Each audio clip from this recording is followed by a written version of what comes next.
ప్రభు నీతో అంటున్నాడు, నీ జీవితం లోకానికి పనికొచ్చే రీతిగా నువ్వు మార్చుకుంటున్నావు.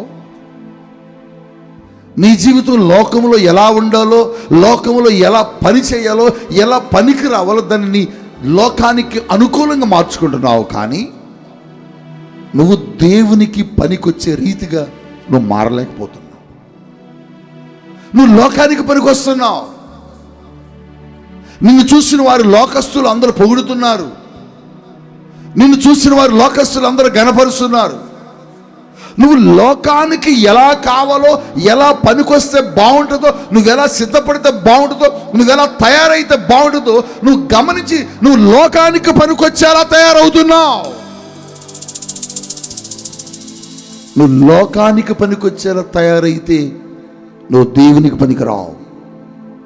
నువ్వు దేవునికి పనికి రాకపోతే దేవుడు అంటున్నాడు, ఆయన చేతులతో కత్తిరించేస్తా అంటున్నాడు.